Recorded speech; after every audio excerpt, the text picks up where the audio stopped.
Halo, selamat siang semuanya. Perkenalkan, nama saya Dominikus Prima Septiawan, NIM 20B10027 dari Program Studi Teknik Sipil Fakultas Teknik Universitas Katolik Sugio Pranoto. Pada kesempatan kali ini saya akan menjawab beberapa pertanyaan yang sudah diajukan oleh Bapak Gregorius Joyoko pada videonya yang berjudul Menganalisis Kebencian dan Manusia yang Berkomunikasi. Pertanyaan yang pertama yaitu jelaskan profil kebencian. 5W1H. Apa itu kebencian? Kebencian adalah perasaan yang melambangkan ketidaksukaan terhadap seseorang atau kelompok. Siapa yang memiliki kebencian? Yang memiliki kebencian adalah manusia. Lalu di mana kebencian tersebut bisa terjadi?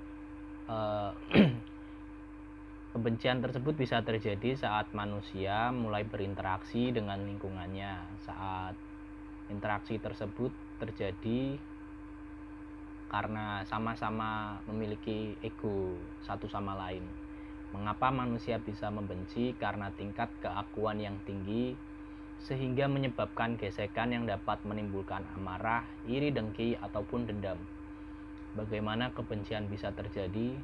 Kebencian dapat terjadi apabila seorang dengan egonya yang tinggi merasa paling benar sendiri, dan dengan interaksi yang terjadi dari orang tersebut dengan orang lain yang juga sama-sama mempunyai ego yang tinggi menyebabkan perselisihan yang menimbulkan rasa benci di antara mereka. Lalu yang kedua, kebiasaan apa yang harus dilakukan agar manusia tidak dikuasai oleh kebencian?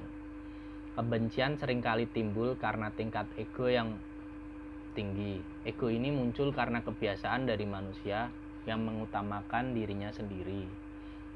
Kita harus mulai menurunkan ego kita dengan cara melatih rasa simpati dan empati kita terhadap orang lain. Begitu. Lalu yang ketiga, bagaimana manusia hidup damai meskipun harus berinteraksi dengan manusia lain yang memiliki kebencian? Menurut saya caranya adalah dengan kita tetap menghargai mereka, kita tetap berinteraksi dengan mereka sebagaimana mestinya.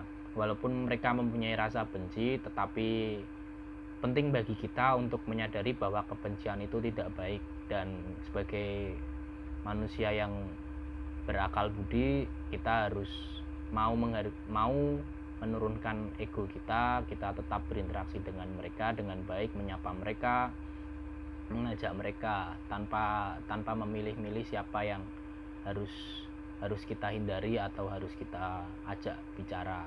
Begitu menurut saya. Lalu pertanyaan yang ada di video yang kedua yaitu bagaimana cara membentuk jati diri manusia yang solutif bukannya disintegratif. Menurut saya caranya adalah dengan memahami diri sendiri terlebih dahulu. Memahami bahwa sebagai manusia kita tidak bisa hidup sendiri. Manusia memerlukan interaksi dengan sekitar kita. Juga memahami bahwa sebagai manusia kita memiliki peranan masing-masing. Sehingga saat kita berinteraksi dengan lingkungan, kita sadar bahwa kita punya kewajiban untuk memberi nilai positif yang kita miliki untuk sekitar kita. Lalu yang kelima, jelaskan komunikasi seperti apa yang mampu memelihara kehidupan. Jelaskan pula komunikasi seperti apa yang mampu menghancurkan kehidupan. Menurut saya, komunikasi yang mampu memelihara kehidupan adalah kita mau mendengarkan, bukan hanya ingin didengar, menghargai apa yang disampaikan oleh orang lain, apapun itu, tanpa menganggap diri kita sudah lebih baik dari lawan bicara.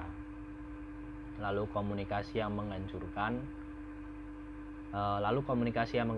kehidupan adalah saat kita hanya ingin didengarkan karena merasa bahwa kita lebih hebat dari lawan bicara kita.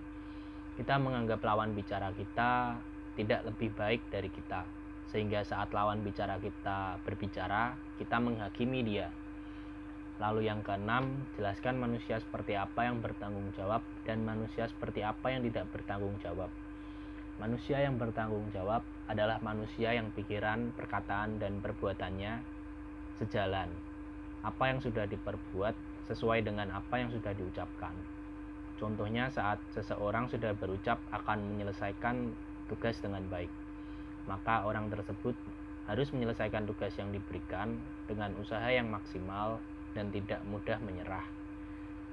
Saat ada masalah yang terjadi, dia akan menyelesaikan masalah tersebut. Lalu manusia yang tidak bertanggung jawab, yaitu manusia yang perbuatannya tidak sesuai dengan perkataannya.